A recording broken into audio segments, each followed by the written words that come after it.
되어버렸습니다. 중고등학교, 대학교가 아니라 요즘은 초등학생들까지도 방학이 되면 그렇게 성형 수술을 하느라고 잘하는 병원 이야기가 바쁘고, 방학이 끝나서 학교 가면 친구들끼리도 못 알아본대요. 조금은 가정이 되지만 요새 천국도 힘들다잖아요.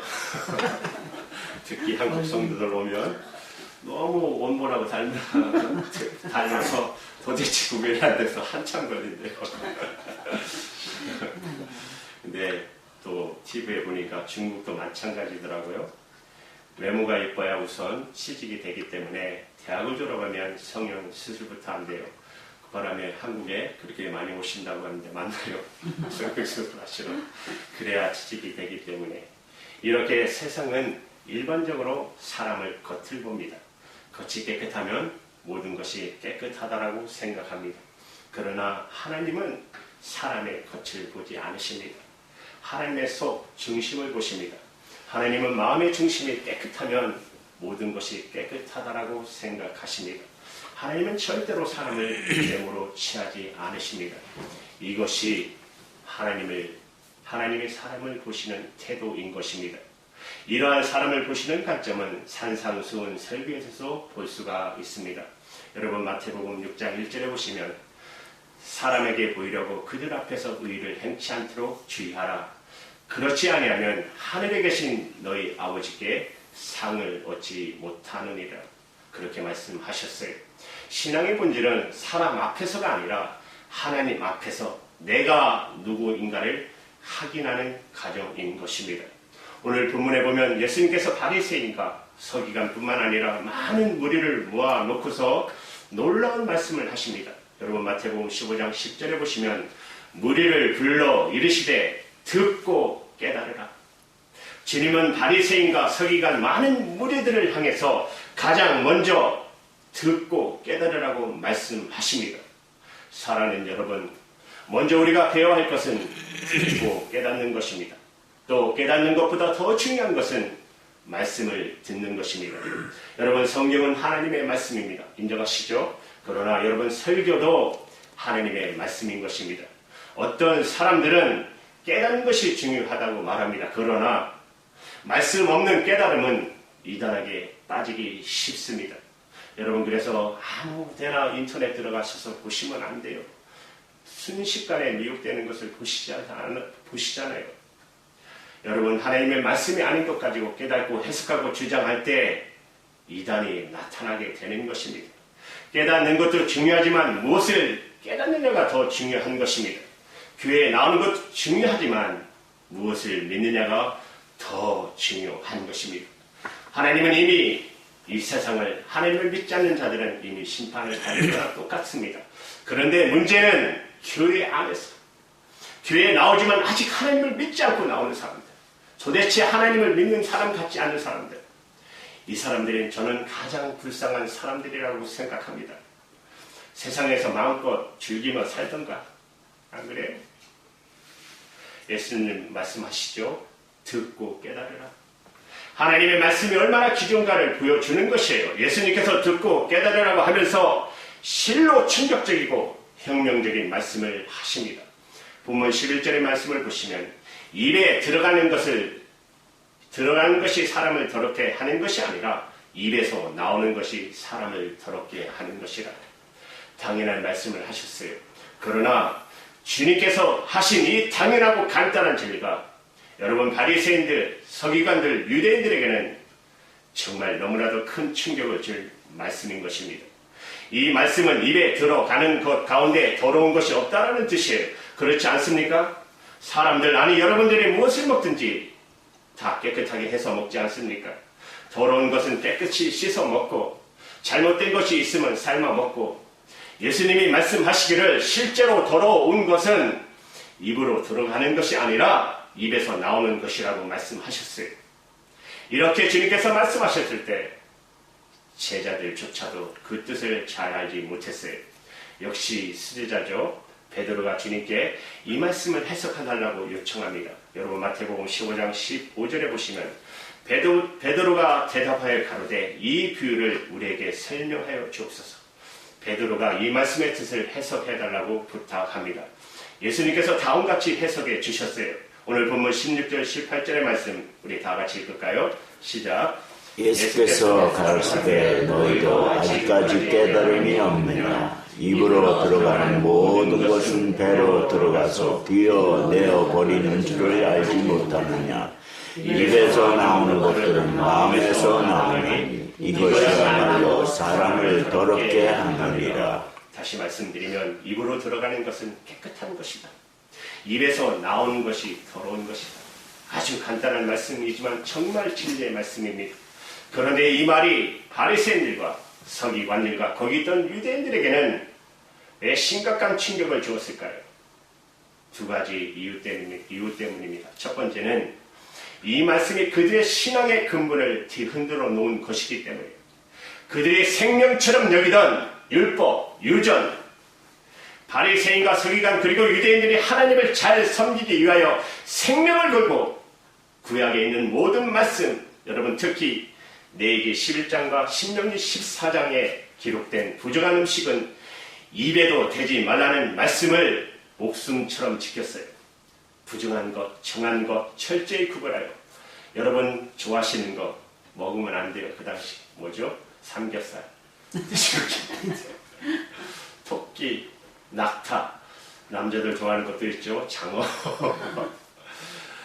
비늘 없는 생선, 우리 장로님 잘 좋아하시는 고등어 먹으면 안 돼요. 꽁치, 투나, 새 종류, 피는 먹지 말고 물고기는 어떤 것은 가려서 먹어야 하고 짐승의 고기는 어떤 것은 먹지 말아야 하는 것 등의 규례를 신앙처럼 생명처럼 최선을 다해 지켰던 것입니다. 하나님 앞에 바로 서기 위하여 음식을 먹기 전에는 반드시 손을 씻어야 했고 먹을 것과 먹어서 안 되는 것, 만질 것과 만져서 안 되는 것은 엄격히 구분했었어요. 그런데 오늘 예수님께서 그들의 이렇게 생명을 걸고 지켰던 규례들이 아무 의미가 없다고 선언하신 것이에요. 사람의 입으로 들어가는 것이 사람을 더럽히는 것이 아니다. 예수님께서 이렇게 선언하셨어요. 그러니 여러분 바리새인, 서기관, 유대인들이 얼마나 큰 충격을 받았겠어요. 어떤 학자가 우리 여기 교수님 계시는데 평생을 거쳐서 연구 논문을 하나 만들었는데 누군가가 이것은 아무것도 아니라면서 논문을 휴지 조각처럼 찢어버렸다면 그 학자는 얼마나 허무하겠어요. 평생 돈을 벌어서 천국에 갔는데 재물은 아무 소용이 없다며 다 내버렸다면 그렇게 돈 벌기 위해서 애썼던 사람이 얼마나 허무하겠습니까? 이런 예화가 있지 않습니까? 어느 부자가 이제 천국에 가기 위해서 때가 다 돼서 자기의 전 재산을 다 팔아서 뭘 했냐면은 금을 다 모았어요. 그리고 이제 때가 돼서 그걸 가방을 들고 천국에 갔습니다.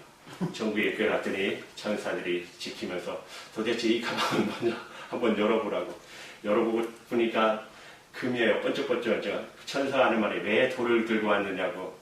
아니 이게 왜 금이지? 내가 천국에서 쓸 금이다 그러니까 천사가 저 길을 한번 보라고 했더니 한국길로 쫙 얼마나 허무하겠어요. 물론 이해하지만 정말 이것만이 하나님을 잘 섬기는 방법이라고 생각했던 서기관과 유대인들이 얼마나 충격을 받았겠어요.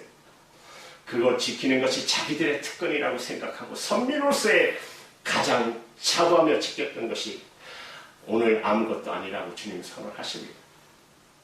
두 번째로 이들이 이처럼 충격을 받은 것은 생각하지 못했던 점에 대해서 지적을 받았기 때문입니다. 사람들을 더럽게 하는 것이 어떤 종류의 음식을 먹느냐가 아니라 입에서 나오는 말, 아니 마음의 생각, 악한 생각에 달려있다고 말씀하셨기 때문입니다. 음식 문제는 사실 아무것도 아니다. 그거 먹어도 괜찮고 안 먹어도 괜찮다. 다시 말씀드리면 예수님의 말씀은 음식이 사람을 더럽히는 것이 아니라 사람의 입에서 나오는 것이 사람을 더럽히는 것이다. 왜 그렇습니까? 입에서 나오는 것은 생각에서 마음속에서 나오기 때문에 그런 것입니다. 사랑하는 여러분, 주님은 사람의 마음에 나오는 것을 이렇게 말씀하십니다. 본문 19절에 보시면 마음에서 나오는 것은 악한 생각과 살인과 간음과 음란과 도덕질과 거짓 증거와 해방이니 진짜 사람을 부정하게 하고 사람이 하나님 앞에 나가지 못하게 하는 것은 입에서 나오는 것들인데 그 입에서 나오는 것은 마음의 생각새부터 나오는 것이다. 예수께서 말씀하신 것입니다. 그리고 첫 번째가 악한 생각이라고. 우리 자신을 깊이 생각해 보면 악한 생각이 끊임없이 안개처럼 피어나오는 것을 알 수 있습니다. 감추고 있기 때문에 그러지 드러나지 않게 세상의 도덕이나 윤리, 교양, 체면으로 임시 막아놓고 터지지 않게 할 뿐이지. 조용히 우리 내면을 들여다보면 그 속 깊은 곳에 끊임없이 악한 생각이 항상 도사리고 있는 것입니다. 이렇게 교회에 나와 하나님을 예배할 때는 악한 생각이 드러나지 못하지만 그러나 없어진 것은 아닙니다. 우리 인간의 마음에 뿌리는 악한 생각이 있다는 것입니다. 다만 그것들을 억누르고 있을 뿐인 것입니다. 예수님은 인간의 마음 깊은 곳에 분노와 미움과 음란과 탐욕과 거짓과 살인이 있다라고 말씀하셨습니다. 그래서 여러분, 영국의 유명한 스펄전 목사님은 이 세상에 두 종류의 죄인이 있다라고 말하지 않았습니까? 들킨 죄인과 안 들킨 죄인이 있다. 이 차이는 죄가 없어서가 아니라 안 들켜서 우리는 이 자리에 앉아 있다라고. 그래서 예수님께서 바리새인들, 서기관들, 유대인들에게 너희들이 손을 씻고 안 씻고 이 음식을 먹고 안 먹고가 중요하지 않다. 마음의 뿌리에 악한 생각이 있는 것이 문제다라고 하신 것이에요. 그것이 사람을 더럽게 하고 여러분 이 사회와 교회를 더럽게 하는 원흉이라는 것이에요. 그러나 대부분 사람들은 이 악한 것들을 감춰놓고 있습니다. 그리고 나는 잘못이 없으면 누구는 다 잘못은 다 누구 때문이라고 말합니다. 여러분 정치도 그렇고 세상도 그렇고 교회의 문제도 마찬가지입니다. 내 책임이요 내 안에 있는 죄 때문에 이런 결과가 나왔다라고 절대로 말하지 않아요. 전부가 나 아닌 무엇 때문에 다른 사람 때문에 라고 말하지 않습니까? 그래서 바로 주님은 이것이 죄라는 것이에요. 가장 심각한 죄는 우리 마음 안에 있다라는 사실입니다. 악한 생각과 살인과 간음과 음란과 거짓 증거과 해방 같은 교활하고 간교한 생각들이 인간의 마음을 사로잡고 있다는 것이에요. 여러분 사람을 더럽게 하는 것은 오늘 본문 20절에 분명히 예수님이 말씀하시기를 이런 것들이 사람을 더럽게 하는 것이요. 손을 씻지 않는 것으로 먹는 것을 사람을 더럽게 하지 못합니다. 갈라디아서 5장 19절 21절에 사도 바울도 이렇게 말합니다. 육체의 일은 현저함이 곧 음행과 더러움과 호색과 우상숭배와 술수와 원수를 맺는 것과 분쟁과 시기와 분냄과 당짓는 것과 불리함과 이단과 투기와 술취함과 방탕함과 또 그와 같은 거라고 말씀하셨습니다. 이러한 육체의 일이 인간 안에 있다고 그것이 눈에 보이지 않는 마음 깊은 곳에 자리 잡고 있다라고 사도 바울은 말하는 것입니다. 여러분 또 예레미야 17장 19절에는 만물보다 거짓되고 심히 부패한 것은 우리의 마음이라고 합니다. 그렇다면 그렇습니다. 여러분 IT라는 이름이 뭔지 아십니까? 나라의 이름이 나무라는 뜻이래요.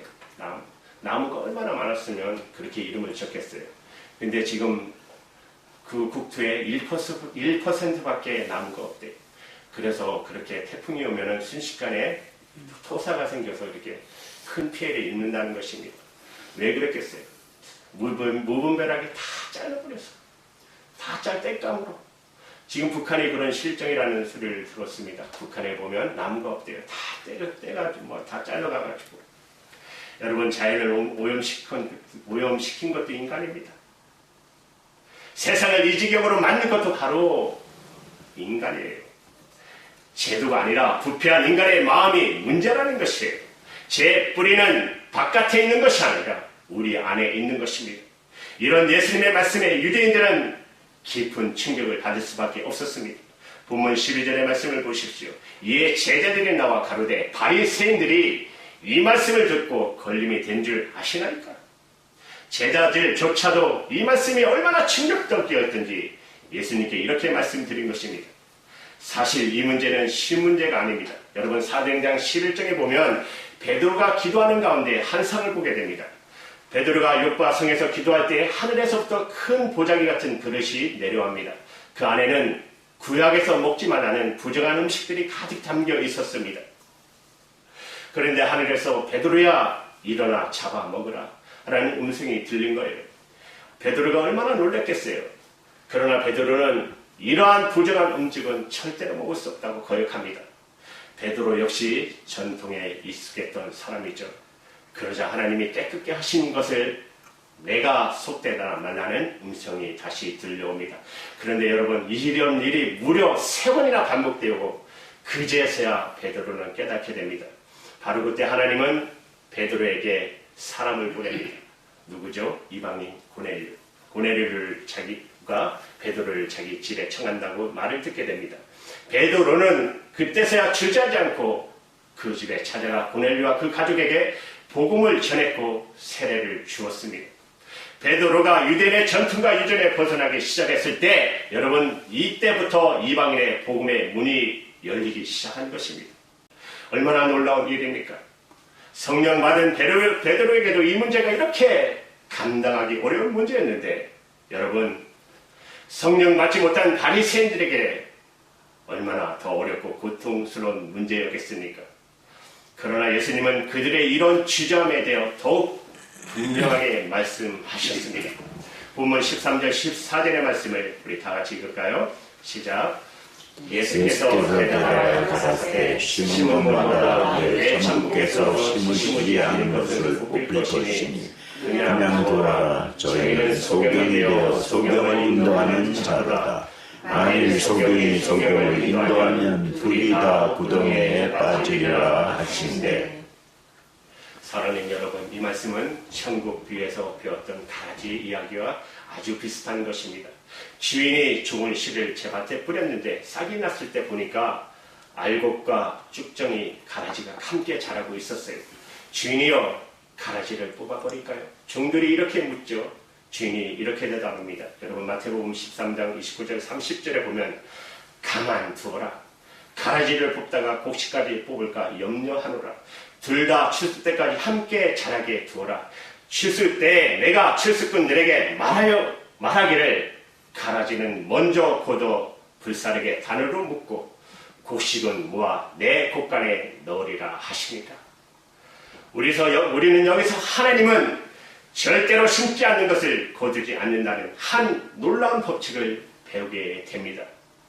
하나님이 심지 않는 것은 마지막 날에 다 뽑아 버리실 것입니다. 바리새인들 신앙, 겉모습만 믿음 있는 척 아름답게 꾸민 사람들, 그때 가서 다 뽑아 버리겠다는 것입니다. 오늘 성경에 보면 바리새인들은 하나님의 말씀을 바로 깨닫지 못한 영적인 소경과 같다라고 말씀하고 계십니다. 눈을 떴다고 생각하나 실제로 장님인 것입니다. 그러면서도 자기들은 영적인 지도자여 영원히 밝은 사람이라고 착각하고 있는 것입니다. 이러한 얘기는 오늘 교회와 우리 크리스찬 속에서 보게 됩니다. 하나님의 말씀에 능력 있는 말씀을 전념하지 못하고 전통과 교파와 교리와 세습이라는 교회 주도권 싸움에 목매어 있는 사람들, 그들이 교인을 가르치고 교회를 이끌어 가는 것입니다. 얼마나 무서운 말씀인지 우리는 이 말씀을 정말 귀담아 들어야 할 것입니다. 우리는 여기서 두 가지 결론을 얻을 수 있습니다. 첫째, 신앙생활을 바르게 하려면 내가 가진 개념을 깨트리셔야 한다는 것입니다. 성경 말씀은 진리며 혁명적으로 받아들여야 한다는 것이에요. 내가 가지고 있는 생각에 절대로 성경에 덧붙이는 것이 아니라 하나님 말씀 모약해 근본적으로 나를 뒤엎어 버려야 하시는 것이에요. 나를 전적으로 바꾸지 않는 한 하나님의 말씀은 절대로 내게 능력으로 임하지 않습니다. 물론 우리는 최선을 다해 성경 주신 예수님 그리스도의 신앙생활을 하려고 애써야 합니다. 그러나 만약 여기에 만족하고 있다면 우리는 또 다른 형태의 인간의 유전과 전통에 얽매일 수밖에 없다는 사실입니다. 우리는 매일매일 순간순간 겸손하게 자신을 돌아보면서 반성하고 회개하며 하나님 앞에 스스로를 비춰보셔야 합니다. 어제 받은 은혜 받았다고 만족해서는 절대로 안 됩니다. 한 달 전에 받은 은혜 받은 것 가지고 살면 안 되는 것입니다. 무려 10년 전에 받은 은혜 가지고 살고 있다면 여러분 이미 전통과 이전과 인간의 생각에 얽매여 버린 사람이라는 것입니다. 우리는 날마다 순간마다 성령 안에서 말씀 안에서 새롭게 서셔야 합니다. 두 번째는 우리 마음에 진정한 변화가 일어나기를 간절히 사모하며 사셔야 된다는 것입니다. 손을 씻느냐 안 씻느냐, 예배할 때 일어서느냐 안 일어서느냐, 그런 일도 있었죠. 성찬식 하시는데 떡을 포도주를 먼저 주셨다고 사임하신 목사님이 계셨어요. 어떻게 이렇게 그렇게 아휴 그게 뭔데, 그죠? 정말 뭐 실수를 할 수도 있잖아요. 근데 그게 왜 사임할 목적이 됩니까? 정말 성령의 불로 정말 우리의 죄 부정과 더러움을 취하는 것이 더 중요하다는 것입니다. 성령의 불로 태워서 예수 그리스도의 보혈로 씻어서 우리 마음에 더럽고 탐스러운 탐욕스러운 모든 생각을 근본적으로 도려내셔야 합니다. 절대로 여러분 미움책으로 감싸서는 안 됩니다. 우리 안에 있는 죄악의 뿌리를 도려내셔야 합니다. 그래야만 하나님 앞에서 의롭게 깨끗하고 정직하게 바로 설 수 있는 것입니다. 여러분 무릇 지킬 만한 것보다도 여러분의 마음을 지키라는 하나님의 명령을 반드시 믿음으로 지켜나가시기를 정말 주님의 이름으로 축원합니다. 기도할게요.